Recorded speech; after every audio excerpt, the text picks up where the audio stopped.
Hey guys, this is Captain Phoenix back in the action, and as you can see, we are restarting this third level of Lord of the Rings Battle for Middle-earth 2 on the good campaign. Let me just load up. We are on to the Ettenmoors.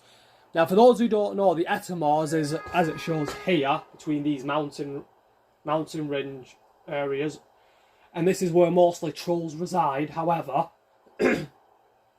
during this time, though, the mountains, the tunnels of the misty mountains and everywhere else here were being completely swarmed with goblins, which you see on the films and read the books in The Hobbit, Goblin Town, where the goblins now created their home settlement, where technically Gollum,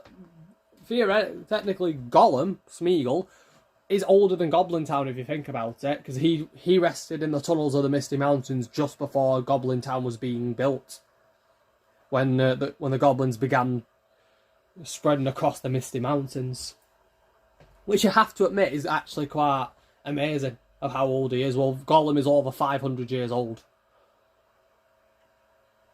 because when he acquired the ring, it gave him unnatural long lives, and he had the ring then for 500 years until he lost it during the quest of Thorin Oakenshield. And I'm just gonna from an ancient fortress deep in the mountains, a foul place that has recently reawakened. The goblins have a new leader who carries take a look at that face. tyrannical will. So the objective is basically destroy this fortress and this wall. Once this sinister overlord is vanquished, the goblins will be scattered and confused, loosening Sauron's grip on this region. Which is something we absolutely must do, because if we don't, they could basically build a strong wall position between us and Erebor. In days of old, the Ettenmoors were held by the Witch King of Angmar. Which is true. When he controlled the realm of Angmar. Glorfindel, Haldir, thank the heavens you're here. The goblins overwhelmed Just letting us. this go. Hurry, there's still Oh, they have gold armor, which means they received upgrades. Because I actually played a bit of the skirmishes to actually learn the mechanics a little better of the game before I did this gameplay, and then I happened to learn about this. So I'm just switching mounts on some of them because I want to. I'll set forth and return to reinforcement. Yeah, so he'll come back so we can return with reinforcements. So for the meantime, we basically got to head up north to help our allies. Let me show you. The goblins are too many. They're on our trail. Stay quiet. There we go. But this is something that we need to do, though, in the quest, because we need to basically scatter and confuse the goblins of the Misty Mountains. Because if we succeed in doing this, Sauron's defences between the east and the west would be weakened. It's why, actually, the quest of Erebor was really important to the dwarves. To be true, which the dragon Smaug had laid dormant in that mountain for 60 years. And even Lord Elrond even had his disagreements, because what if they fail? What if they fail and they awaken the beast? But I agree that, but if they succeed, that outweighs the risks. If the dwarves succeeded in taking back the Lonely Mountain, the Allies' defence positions in the east would be incredibly strengthened, which is something that needs to happen. Which happened because the quest of Erebor succeeded after the Battle of the Five Armies. And but Saruman and the other council members weren't exactly happy, because they thought, there's no point. The enemy was destroyed long ago. Sauron was vanquished. But then Gandalf actually argued what I would argue as well. Like, did it not concern them that the last of the Dwarven rings simply vanishes? Because I've mentioned this on my previous gameplay. Of the 7 dwarf rings, 4 were consumed by dragons before the dwarves resettled in Erebor. 2 were taken by Sauron before he fell in Mordor in the Battle of the Last Alliance. However, the fate of the last of the rings remains unknown. The ring that was worn by Thrain, Thorin's father. But we know anyway that unless Sauron possesses the ruling ring of power, the seven have no value to the enemy. To control the other rings, basically to control the other rings, he needs the one. But as far as the Alliance knew, the ring was lost at sea, when it believing it swept out in the rivers of Anduin, where Isildur fell. Which I understand, like no one believed it. No one believed it was still there. Truly, just letting them go. So I just need to basically have my alt clear this path, and then we'll build a settlement here. Where are my archers? I'm going to have them go after the troll, because the trolls are a nightmare.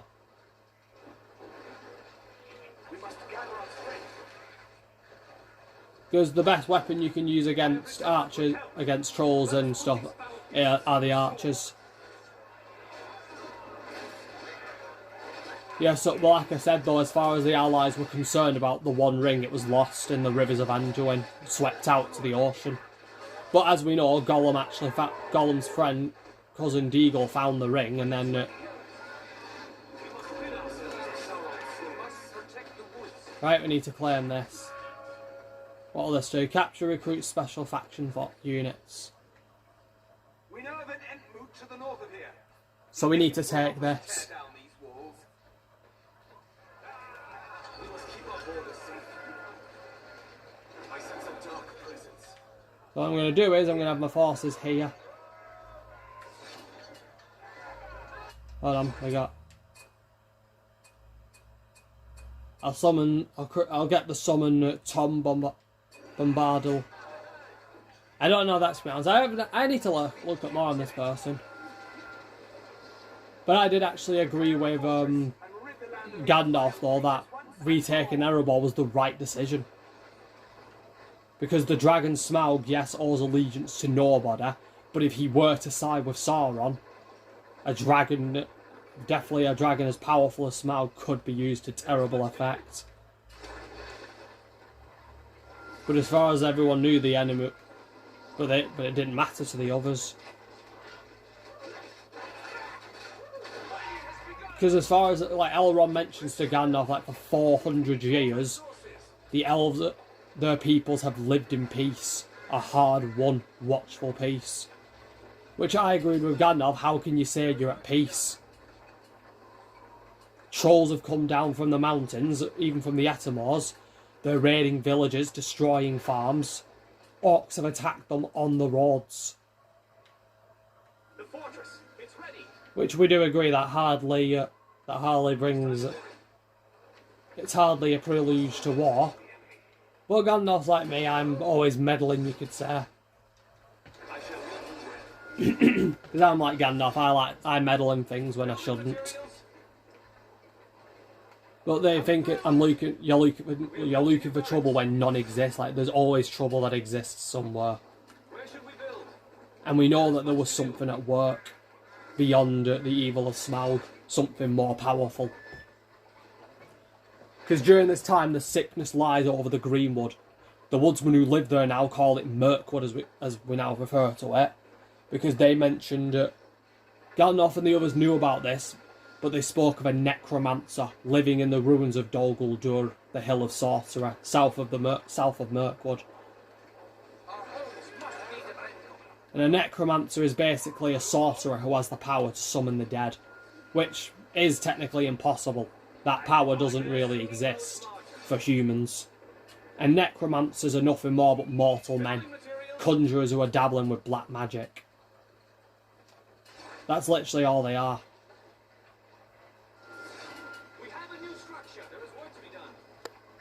Yes, I'm just building some of these around now, so I've got room, so I've got more resources built up. Nothing wrong with the number of forces I have, but what I'm going to do with these, I'm actually going to use them to clear out a path. Then I'm going to have them stationed near the goblins' camp.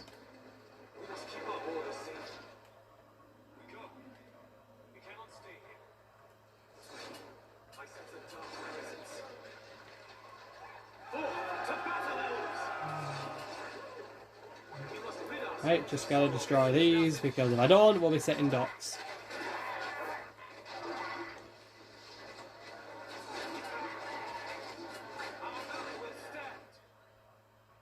Oh, something's showing here. Goblin armies Oh, it's a goblin. It's a goblin watchtower. threaten Rivendell again if we don't stop them here. This drum.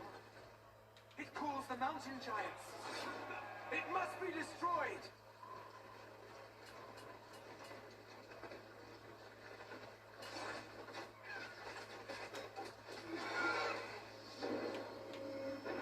Right, we need to destroy that because if we're done, and someone and one of them use it, you could literally bring a whole flock of lemon trolls. Move your position. And destroy these so then the enemy doesn't have enough resources to actually do anything to them. Cast them back into the earth. Must protect the woods. I didn't see there were archers. If they're archers, have them destroy them.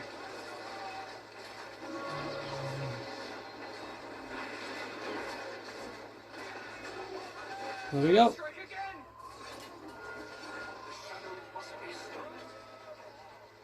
Yeah, so what I'm doing is literally before I go for the Ents, I'm actually just trying to gather up as many resources as I can.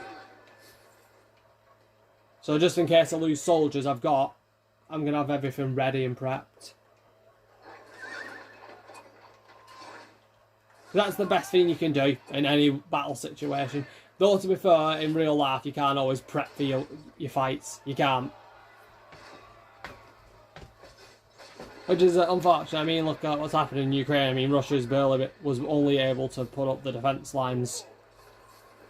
And it is taking Ukraine probably a lot longer than most people would want. But unfortunately, you can't just storm an enemy's territory that easily. I mean, if it was that easy, no offence, we would have won again.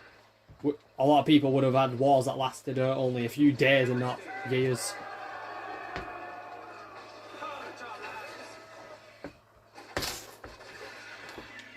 I think it was the Middle East. They had a war that lasted. I don't know which country it was, but there was a war that lasted like 6 days. I'm like, they were and the enemy was in one fall. They were surrounded and nearly defeated, but then they won in 6 days on it. And even I was like, well, sorry, but no offence. In this, where I'm from, in my side of the world, we don't have fancy war. We don't have wars that lasted only 6 bloody days. We've had wars that have lasted over 100 years. Which is quite sad, but it's just in some parts of the world, like, war never ends. Which is really unfortunate. It is unfortunate. I mean, in some parts of the world, yeah, you can all get along with people can get along with each other regardless of the nationality, of the original nationalities. But it just doesn't want. It's just like they just don't want it to end. That's the truth. There is work to be done. I mean, look at World War One. That was supposed to be the war that ends all wars. And what happened? We got another war. That's what happened. We got another war. And that was arguably worse than the last one. Away from here. They must not stand. Oh, these are half-troll marauders, which are like basically the pikemen for them, but they have to use.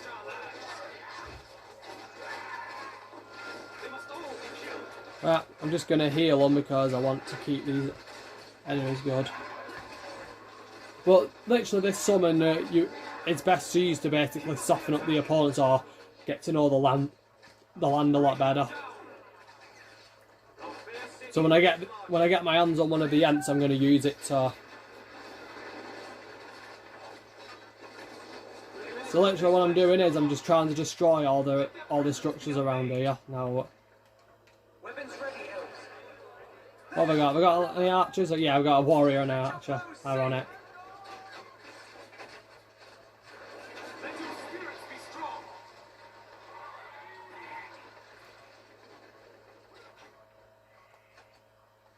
We must protect the woods. See?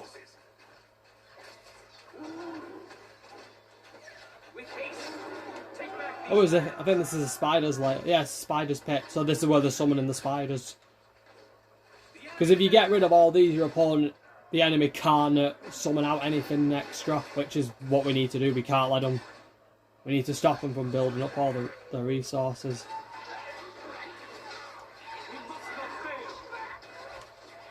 Yeah, so what I'm going to do here now is I'm just going to get some watchtowers. building supplies coming. Building materials.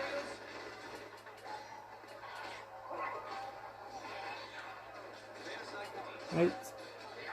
I do need to look up more, a little extra things about the One of the mallow trees is under attack. Ready, arrows. Watch your footing. yeah. So what I'm doing is I'm using Must stand against them. these forces to basically figure out the location of the enemy's territory. Because see, marauders are the best ones you want to use are swordsmen. Pikemen are good. In real life, pikemen are the best with some defensive attacks. So what you would normally do, like in many positions, you'd have the pikemen you'd have spears at front, and then you'd have your archers behind. Because the spearmen could act as a front against cavalry, while your archers shoot them down as much as possible. Unless you're an orc, I would say, unless you're in the armies of Mordor, because then you just get your asses whooped by a bunch of Rohirrim, which was 6,000 in total, 6,000 horsemen, which was less than half of what they were hoping to gain. And we know that 6,000 won't be enough to break the lines of Mordor.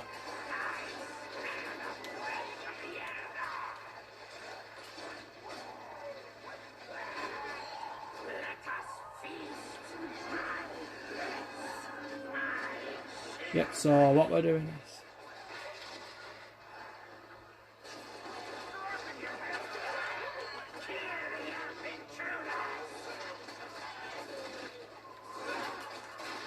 Have I used it yet? No, I've not.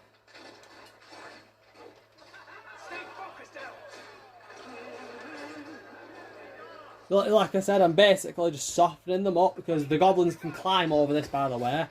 So literally what I'm doing is I'm just having them soft. I'm having him...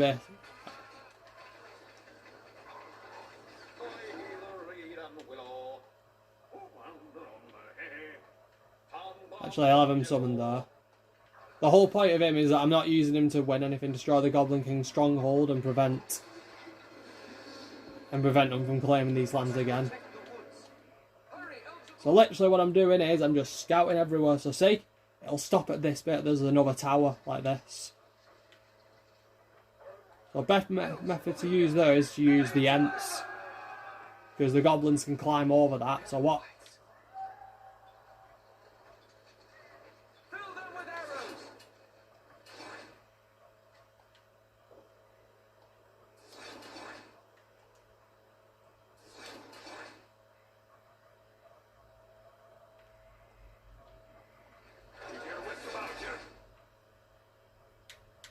Right, I'm going to destroy that.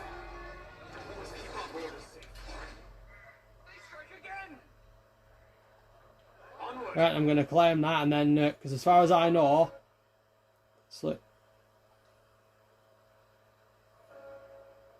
I've almost destroyed all of these.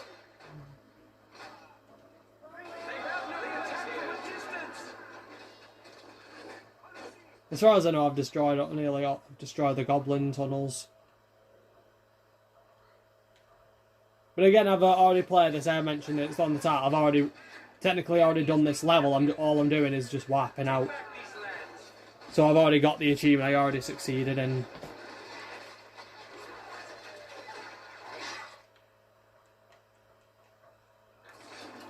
Yeah, I'm gonna get Treebeard. I won't have enough for another end, but if I get Treebeard, it's just easier. Yeah, they're good against structures and swordsmen. Archers is understandable because technically they would be like it. We must rid ourselves of Sauron's servants. Our path is certain. Oh, see, like, there's another one.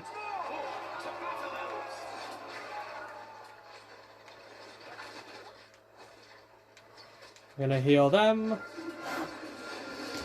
So we'll have a few more goblins going around this area. So what I'm gonna do is I'm gonna have Treebeard basically open up as many gaps as possible, and then we're gonna have him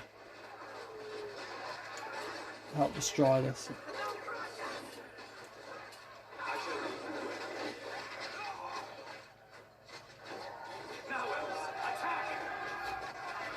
Right, so again, I'm just clearing out this path first because of it. So I know it's just going to be a nightmare, because the goblins can actually use the tunnels. You can put soldiers in them, and then you can take them out from another tunnel, which is arguably really impressive. And it could actually help you in a lot of situations. Like if you just build like a little secret tunnel somewhere, you could then just basically build up a huge army, and within under a minute you could immediately just start swarming the opponent's field.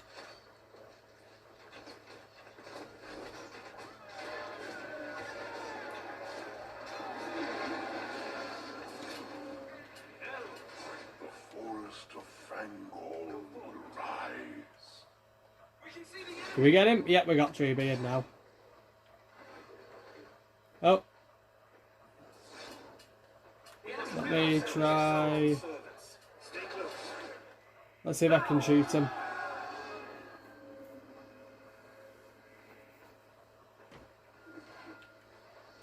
Keep up the attack! Draw them away!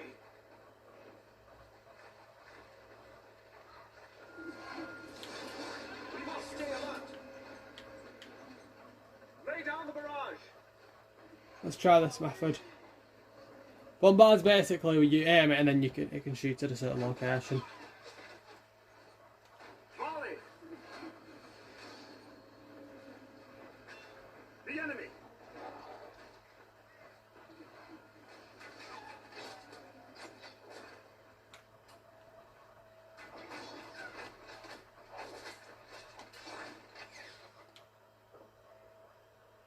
Where is he? There he is. Hold them at bay! Pull back, elves! Yep, so while they're healing, I'm literally going to have them load up. So let's see what I've got. So I'm going to wait for all these to load up as well, because that way... This hero really likes to just get in the fight, doesn't he? Patience. Honestly, you'd think an elf would know patience. Right. Let's see how effective it is.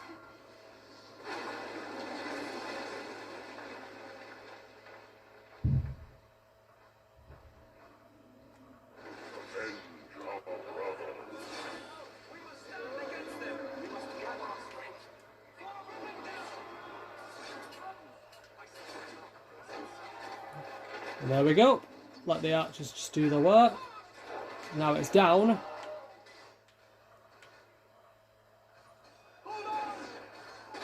Basically, we're just going to clear a little path for our soldiers now.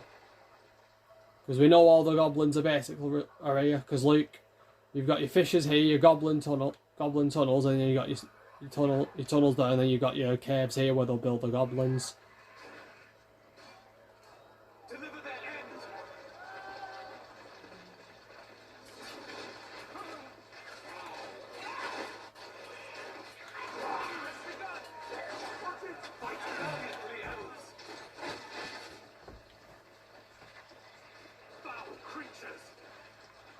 Let's see how we do. Sorry if I don't do a lot of talking. Usually in these gameplays I like just to be quiet and keep a little bit of focus, but I don't mind talking a little bit. But I think I mentioned as well though that other than the trolls from the book The Hobbit and in the films, the three that tried to eat the dwarves and the ponies, they're actually, like we said, they must have come down from the Ettenmoors. Because it's the only way because mountain trolls normally don't travel that far south in, because they haven't for an age. Not since Sauron controlled those lands.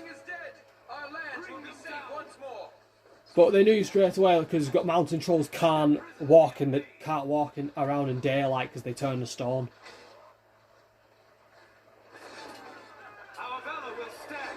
You know, so they couldn't have been walking during the daylight to get there.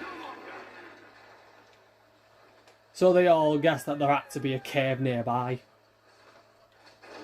And they did. They found the troll horde. There was a ton of gold. There was a ton of treasure in there, and then they found swords. Let's have a look. Yep, just destroy the goblin stronghold.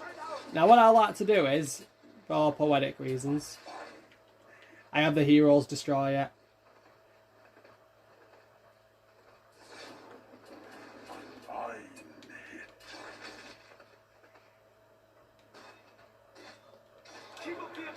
There we go. Then the hero, because it makes me feel like the heroes are actually doing something really worth it. And it should be, and it seems right that they should be the ones to destroy this fortress. Just stretching.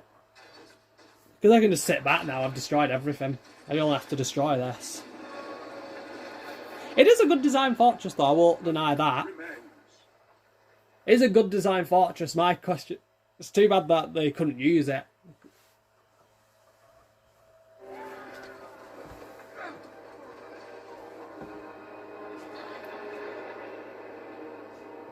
Yeah, one of the... battle's aftermath, a lone dwarven prisoner is freed and desperately begs for Glorfindel and Glowin's help.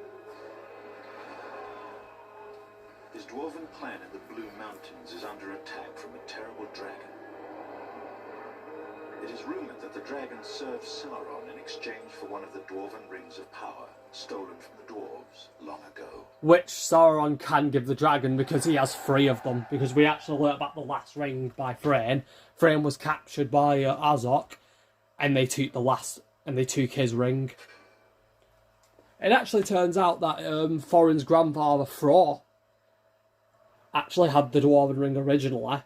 Because Gandalf asks him, the ring that your grandfather wore, one of the 7 that were given to the dwarf lords many years ago, what became of it? And Thorin mentioned that his grandfather gave it to his father, to his father Thrain before they went into battle to retake the kingdom of Moria. So it confirmed that Thrain had the ring before he went missing. So these are the Blue Mountains here. This is where Thorin and the others resided. And the quest to Erebor, they went to the Shire first, which is here. To then travel from Rivendell to the Hidden Valley, past the Misty Mountains, because they took another route. And they had to travel through Mirkwood to get to Lake Town to Erebor. And Erebor is here. Because you see that there's a single mountain there. Because it's not... Erebor is also known as the Lonely Mountain. It's the last of the great dwarf kingdoms of Middle-earth. Because here are the Iron Hills, where King Dane... Is it Frey? Who is it? Can't remember the name now. Dane? I think it's Dane. Dane is Lord of the Iron Hills, Thorin's cousin. And when Thorin dies in the Battle of the 5 Armies... he becomes king of Erebor. He's now the heir to the throne of Durin. And you probably can see as well, you can see the different kingdoms. Helm's Deep is here. Isengard would be here. Edoras is here. Then travelling down 3 days' journey. Minas Tirith, Osgiliath, Minas Ithil, or is now known as Minas Morgul. The Black Gates, Mount Doom, and then just here, Barad-dûr. And Mordor actually has like a lot of good fertile lands and like some fertile lands that the men living in the south. Aragorn actually gave those men the claims, the prisoners, and gave them the land south of Mordor because they were unaffected when the fortress of Barad-dûr was destroyed. Now, for those who don't know, Dol Guldur is around here, if my memory serves, because they have to travel through Mirkwood to get to the Lonely Mountain in time before the last days of autumn, before Durian's day falls. So they have to travel through Mirkwood directly and use the Elven roads. However, they can't go around, because they'd have to go 200 miles north to get there, or even twice the distance south, but south is Dol Guldur. So I'm going to call it quits now. If anyone wants to know any more little facts and little tips about Lord of the Rings or anything, just let me know. And until then, this is Captain Phoenix, over and out.